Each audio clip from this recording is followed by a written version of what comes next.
Dando sequência aqui ao nosso curso, vamos continuar na questão que diz o seguinte: a metodologia Scrum é uma forma de trabalho rígida empregada em ambientes organizacionais departamentais e conservadores. Bom, a gente já aprendeu o suficiente sobre o Scrum para saber que ele é uma metodologia considerada uma metodologia de vanguarda, que tentou trazer uma série de inovações, tentando quebrar vários paradigmas relacionados ao processo de desenvolvimento de software. Então, dizer que o Scrum é uma forma de trabalho rígida já vai contra todos os princípios das metodologias ágeis. Por quê? Porque ele não é nem um pouco rígido, ele é flexível, ele é adaptativo. Conceito de Agile, relacionado à adaptabilidade que eu vou ter durante o meu processo de desenvolvimento para poder gerir aquelas mudanças que venham a ocorrer. E diz ainda que é empregado em ambientes organizacionais departamentais e conservadores. Não, geralmente os departamentos, as organizações conservadoras, elas não vão fazer uso de metodologias mais de vanguarda, elas vão fazer uso das metodologias tradicionais.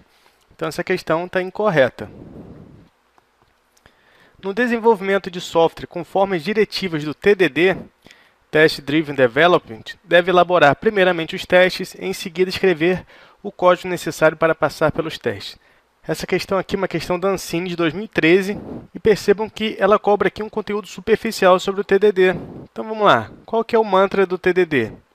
Red, Green, Refactory. O que significa o Red, Green e Refactory? Significa, primeiro, cria um teste, depois veja se meu teste falhar quando eu for executar, depois disso eu crio a minha funcionalidade, faço meu teste funcionar e aí passo número 3, refatoro. E assim eu sigo meu processo de desenvolvimento orientado a testes. Então, quando a questão diz aqui que primeiro eu elaboro os testes e depois eu escrevo o código, está correto. É isso aqui realmente a função do TDD. A gente pensar primeiro no teste e depois na funcionalidade. O que eu posso garantir que eu estou tendo aqui dentro de um processo que utilize TDD? Eu posso garantir que, no mínimo, na pior das hipóteses, eu estou tendo testes das minhas funcionalidades. Por quê? Porque primeiro eu estou testando. Só então eu crio minha funcionalidade que vai funcionar por esse teste. Correta a questão da Ancine. Na atividade TDD, Test Driven Development, a escrita de teste primeiro define implicitamente tanto uma interface quanto uma especificação do comportamento para a funcionalidade que está sendo desenvolvida, estando, entretanto, a viabilidade do uso dessa abordagem limitada aos processos de desenvolvimento de software que seguem as práticas ágeis. Então vamos lá, como a questão é grande, vamos fazê-la por parte. Ela está dizendo para a gente que a atividade TDD, outra prova, dessa vez é a prova da Anatel 2014. E ela está dizendo o seguinte: a escrita de teste primeiro vai definir implicitamente uma interface e uma especificação do comportamento para a funcionalidade que está sendo desenvolvida. Então vamos lá. Uma interface, tudo bem. Eu implicitamente vou definir uma interface. Por quê? Porque eu vou ter que saber ali quais são as entradas e as saídas daquela minha funcionalidade. Então o meu teste ele vai ter que ser baseado na interface que foi definida. Agora, a especificação do comportamento, isso aqui é meio subjetivo. Pode ser se eu já tiver um entendimento de qual vai ser o meu comportamento, ou pode ser que eu não tenha isso ainda. Em seguida, ele diz o seguinte: entretanto, a viabilidade do uso dessa abordagem é limitada aos processos de desenvolvimento de software que seguem as práticas ágeis. Ou seja, eu só posso utilizar o TDD se o meu processo de desenvolvimento for um processo ágil. Não, o TDD é uma prática, é uma técnica, e eu posso utilizar essa técnica em qualquer processo de desenvolvimento que eu queira. Basta eu pegar e seguir ali a criação de testes, pensando primeiro no teste e depois na funcionalidade. Então não tem nenhum problema em utilizar o TDD com qualquer outra abordagem de desenvolvimento de software. Então a questão está errada por conta desse ponto de tentar induzir a gente a achar que pelo TDD ser uma metodologia ágil, a gente só vai poder utilizar ele em conjunto com outras práticas ágeis. Ao realizar o TDD, Test Driven Development, o programador é conduzido a pensar em decisões de design, antes de pensar em código de implementação, o que cria um maior acoplamento, uma vez que seu objetivo é pensar na lógica e nas responsabilidades de cada classe. Bom, aqui a gente tem um problema. Percebam mais uma vez, outra prova, essa aqui é a prova do MPOG, também de 2013, cobrando também o conceito do TDD. O programador é conduzido a pensar primeiro em decisões de design? Perfeito. Ele vai ter que primeiro pensar em como que ele vai montar aquele teste, e aí somente depois que ele montar o teste que ele vai pensar no código de implementação que vai funcionar segundo aquele teste. Só que tem um problema aqui, a questão está dizendo que isso vai criar um maior acoplamento. Quando ele diz o seguinte, uma vez que o seu objetivo é pensar na lógica e nas responsabilidades de cada classe. Isso aqui está incorreto. Na verdade, o que eu estou criando é um menor acoplamento. Por que o menor acoplamento?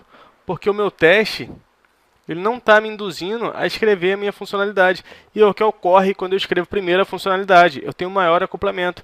Porque se eu já sei o meu caminho de sucesso, se eu já sei como a minha funcionalidade vai funcionar, então fica mais fácil eu pensar em termos de como que seria o meu teste para fazer funcionar aquele código que foi implementado. Então aqui, na verdade, o erro da questão está em dizer que eu vou ter um maior acoplamento. Então, questão também incorreta sobre o TDD.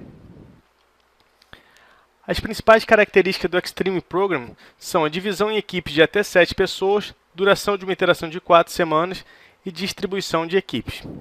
Vamos lá. Quais são as principais características do XP? A gente tem várias. Geralmente a gente utiliza o XP quando a gente está tratando de requisitos vagos em constantes mudanças. Essa aqui é uma das propostas do XP. Outra proposta, equipes pequenas. Equipes pequenas variando de quanto? Variando geralmente de 3 a 9 pessoas. Aqui está dizendo que eu tenho 7 pessoas. Então já destoou aqui do que a especificação, do que toda a documentação do XP fala sobre o tamanho das equipes. Duração de uma iteração de 4 semanas. Na verdade, a duração de uma iteração ela pode variar até 4 semanas. E distribuição das equipes. E esse aqui fecha aqui a nossa dúvida, porque o XP ele não foi feito para trabalhar com equipes distribuídas. Na verdade, ele foi feito para trabalhar com equipes que se encontrem próximas geograficamente, equipes que trabalhem juntas. Então, essa é uma outra proposta do XP. E aí a gente pode considerar incorreta essa alternativa por dizer aqui que, principalmente, que eu tenho ali uma distribuição das equipes. Os outros pontos todos, eles podem deixar alguma margem para dúvida, porque está bem próximo, né? Eu tenho uma equipe de 3 a 9 pessoas, ele está dizendo 7, será que isso invalida? A duração de uma interação de 4 semanas, será que ele não quis dizer até 4 semanas? Então, apesar de todos esses pontos serem dúbios, quando ele diz distribuição de equipes, fecha aqui o nosso entendimento sobre a questão. A etapa de planejamento do Extreme Program XP inicia-se com a escrita de histórias de usuário. Por meio dessa ferramenta, aqueles que conhecem a técnica de construção de uma solução poderão guiar quem necessita dessa solução no exercício de escrevê-lo de forma mais simples e concisa. A gente já viu aqui quais são as etapas do XP e a gente viu que realmente eu vou iniciar na minha primeira etapa fazendo ali a escrita das histórias de usuário. E qual que é a primeira etapa? É a etapa de planejamento. Então isso aqui está correto, ao contrário da outra questão que a gente fez, que a gente viu que ele estava misturando. Ele falava que a criação das histórias de usuário começava na fase de codificação, na fase de desenvolvimento. E a gente sabe que isso está incorreto, porque em desenvolvimento eu vou codificar, eu vou implementar o meu código. Então eu não vou pensar nas minhas histórias de usuário, não vou pensar nos meus requisitos quando estiver implementando. Então a etapa de planejamento inicia-se com a escrita de histórias de usuário? Sim, até aqui perfeito. Por meio dessa ferramenta, histórias de usuário, aqueles que conhecem a técnica de construção de uma solução poderão guiar quem necessita dessa solução no exercício de descrevê-lo de forma simples e concisa. E essa é uma das premissas que a gente tem quando está falando de histórias de usuário.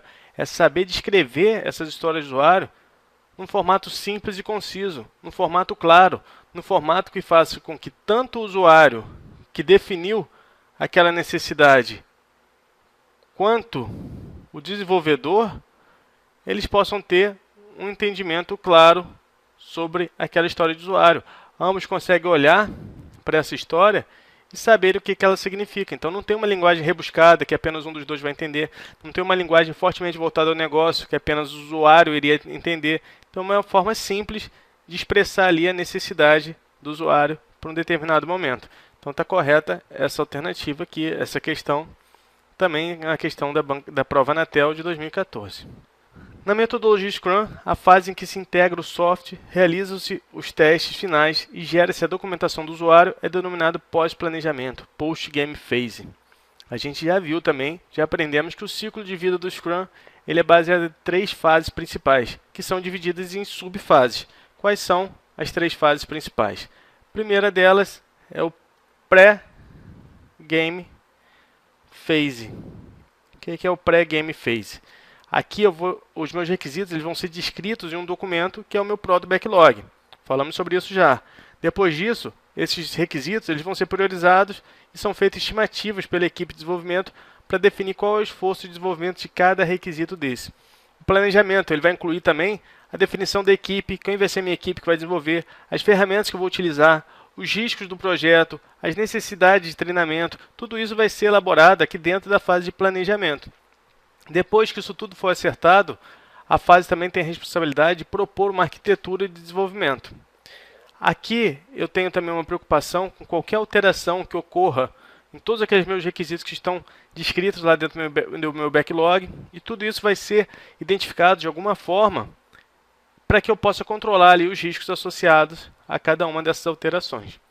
Depois do pré-game, a gente tem a fase de desenvolvimento, a fase de game mesmo. E qual é o objetivo aqui da fase de game? Aqui eu tenho que levar em consideração todas as variáveis técnicas que eu tenho do meu ambiente. Eu tenho que identificar todas as questões relacionadas ao ambiente propriamente dito. Tenho que observar e controlar todas essas informações durante o meu desenvolvimento, para evitar que possa acontecer alguma coisa e ocasionar ali a falha do meu projeto ou a falha do meu ciclo de desenvolvimento. Ao invés de eu considerar todas essas variáveis técnicas que eu falei para vocês apenas no início do projeto, como a maioria das metodologias tradicionais fazem, aqui no Scrum, o controle ele vai ser feito continuamente. Isso vai possibilitar um aumento da flexibilidade para que eu possa acompanhar sempre que ocorrer uma nova mudança. A gente já sabe também que o software ele vai ser desenvolvido em uma série de ciclos. Esses ciclos, esses sprints, eles estão concentrados dentro da fase de desenvolvimento e que a cada sprint novas funcionalidades vão sendo adicionadas no meu produto final. Cada ciclo ele vai ter ali uma forma tradicional. Isso significa dizer que ele vai ter todo aquele processamento de análise, depois projeto, implementação e teste, assim como existe nas metodologias tradicionais, só que aqui dentro do Scrum estão concentradas dentro de um único ciclo. E por último, a fase de pós-game, é o pós-planejamento, onde o objetivo aqui é eu verificar se tudo aquilo, se o progresso do meu projeto, ele foi feito da forma correta e demonstrar ainda o software que foi desenvolvido para os meus clientes, para demonstrar ali que houve valor durante o meu desenvolvimento e mostrar para ele o que foi feito, que aquilo ali teve algo útil para ser inserido dentro do meu projeto. Ainda aqui no pós-game também, eu tenho toda a minha preocupação com as etapas de integração, os testes finais e a documentação. Então, voltando aqui, após esse breve resumo, a fase que entrega o software, realiza os testes finais e gera a documentação é o pós-planejamento? Perfeitamente. A gente pode identificar a primeira fase, o pré-game, como sendo definição das histórias do usuário, a criação do Product Backlog, que vou ter ali uma série de requisitos dentro do meu Product Backlog. Desenvolvimento em sprints e pós-game em integração e testes finais. Então está correta essa alternativa aqui, muito boa por sinal essa questão. Na reunião de planejamento do Sprint Backlog, se o Product Owner afirmar que todos os requisitos do produto foram identificados, é correto concluir que o backlog do produto está completo, visto que este é uma lista ordenada de todos os requisitos necessários para o desenvolvimento do projeto. A gente não pode chegar a esse ponto do nosso curso e ter dúvida quanto à forma de funcionamento do Product Backlog. Então a gente já viu várias vezes, a gente tem que ter em mente sempre que a gente encontrar ali alguma questão que fale sobre o Product Backlog, que ele nunca vai estar completo. Por que ele nunca vai estar completo? Porque ele é um artefato dinâmico. Eu vou estar sempre ali alterando as minhas informações. Sempre, ao final de cada sprint, eu vou rever o meu Product Backlog, vou verificar se algo ainda é necessário estar ali dentro, se algo precisa sair, se algo mudou, tudo isso. Então ele está sendo evolucionando, está evoluindo ali constantemente, assim como preconiza as metodologias ágeis, que são metodologias de desenvolvimento evolucionárias. O ponto dele falar aqui que é uma lista ordenada de todos os requisitos também pode ser considerado subjetivo.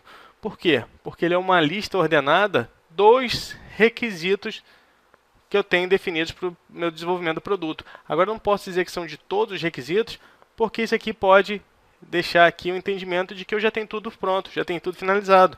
Então, isso não seria uma abordagem de uma metodologia ágil, isso seria mais uma abordagem tradicional, por exemplo, cascata, que no primeiro momento eu defino todas as minhas funcionalidades ali, defino o meu requisito e depois eu vou seguindo, dando sequência ali no meu processo de desenvolvimento baseado nesse conjunto de requisitos que foi definido. Não é isso que prega ali a metodologia ágil, então está completamente incorreta essa alternativa e a gente sempre tem que ter em mente que o Product Backlog é um artefato vivo, ele vai sofrer modificações durante todo o ciclo de vida do Scrum.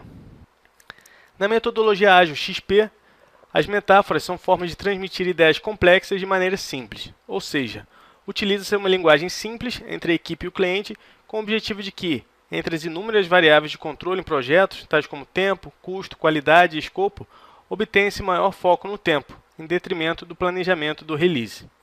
Bom, a questão está no mínimo confusa, né? Então vamos ver por parte, vamos entender direitinho o que está sendo falado aqui. Na metodologia XP, as metáforas são formas de transmitir ideias complexas de maneira simples? Bom, exatamente é esse o objetivo das metáforas. É eu pegar alguma necessidade do meu usuário que seja complexa e tentar demonstrar isso de uma maneira mais simples, tentar utilizar analogias, tentar utilizar exemplos da vida real através de metáforas para tornar mais simples o entendimento sobre essa informação. Então até aqui está correto. E diz o seguinte, utiliza uma linguagem simples, perfeito. Por que linguagem simples? Para poder fazer com que a equipe e o cliente tenham um entendimento daquilo que está sendo solicitado ali, daquela necessidade. Então até aqui está ok. Com o objetivo de que, entre as inúmeras variáveis de controle em projetos, como tempo, custo, qualidade e escopo, obtenha-se maior foco no tempo em detrimento do planejamento do release. Não, aí aqui pisou na bola, né? Dizer que entre todas as variáveis que a gente tem, qual que é a mais importante dentro de uma metodologia ágil? É sempre o produto. Então eu não posso dizer que eu vou ter o foco aqui no tempo. Por quê? Porque não adianta eu ter, cumprir o meu tempo se eu não tenho meu produto funcionando. Então eu também não posso dizer que eu estou focando no custo. A única coisa que eu posso afirmar dentro do processo de uma metodologia ágil XP ou outra metodologia ágil é que o foco vai ser sempre no produto funcionando, em detrimento de qualquer outra variável ali dentro. Não adianta nada eu ter um tempo controlado, ou ter um custo controlado, ter a qualidade controlada, ou até mesmo o escopo, mas eu não entrego para o meu usuário o que ele espera que seja entregue para ele, que é o software, que é o produto de mais valor, é aquilo que ele mais espera, que vai mais ser útil para ele dentro do projeto. Então está incorreto porque nesse finalzinho ele coloca essas informações aqui que confundem a gente. Errada essa questão. Acerca da metodologia TDD, Test Driven Development, e do Hibernate, julgue os itens seguintes. Bom, aqui ele misturou TDD com Hibernate, né? São duas tecnologias diferentes, mas, enfim, esse aqui é só a chamada para a questão. Vamos ver o que está sendo falado aqui dentro da questão. Na metodologia TDD, ou desenvolvimento orientado a testes, cada nova funcionalidade inicia com a criação de um teste, cujo planejamento permite a identificação dos itens e funcionalidades que deverão ser testados, quem são os responsáveis e quais são os riscos envolvidos. Então vamos lá. A gente já viu bastante sobre o TDD também, já temos condições de resolver essa questão. No TDD, o desenvolvimento orientado a testes, cada funcionalidade inicia com a criação de um teste. Beleza. Cada nova funcionalidade ela vai começar com a criação de um teste. Depois eu vou pensar na funcionalidade, cujo planejamento permite a identificação dos itens e funcionalidades que deverão ser testados, quem são os responsáveis e quais são os riscos envolvidos. Não, né? Na verdade, a ideia é exatamente o contrário. A ideia é eu planejar o teste para depois do teste eu conseguir pensar ali na minha funcionalidade e aí quando eu estiver pensando na minha funcionalidade, aí sim eu vou identificar quais são os itens que precisam ser implementados, quem são as pessoas que vão estar interagindo com aquela funcionalidade, quais são os riscos envolvidos. Todas as outras informações ali dentro, eu só vou ter quando eu estiver pensando na funcionalidade. No primeiro momento, eu estou só pensando na interface daquele meu teste. Eu já imagino o que eu preciso, então, em cima disso, eu elaboro um teste e esse teste vai ser utilizado para direcionar ali a criação da minha funcionalidade, porque depois eu tenho que criar uma funcionalidade para fazer esse teste funcionar. Então, está incorreta essa alternativa. Em se tratando de desenvolvimento de software dirigido a testes, TDD, a execução do teste é realizada antes da implementação da funcionalidade. Essa questão aqui já ficou simples, né? Percebam que agora é da Anatel 2014 e pedindo mais uma vez aqui um entendimento bem simples sobre o TDD. É saber o seguinte, lá no TDD a execução do teste é realizada antes da implementação de funcionalidade? Perfeitamente, a única dúvida que a gente podia ter é o seguinte, a realização, a execução dos testes, bom, primeiro eu não crio um teste? Correto, eu crio um teste primeiro. Mas aí eu executo esse teste para ver ali qual é o resultado e meu teste vai falhar. Então está correto dizer que a execução do teste ela vai ser realizada antes da implementação da funcionalidade. Depois que eu executo o teste e ele falha, aí sim que eu vou executar, vou criar aqui a minha funcionalidade e vou executar essa funcionalidade para verificar o resultado do meu teste. Então vamos encerrar por aqui e a seguir a gente vai para o nosso último bloco de questões relacionadas às metodologias ágeis voltadas aí para a banca CESP.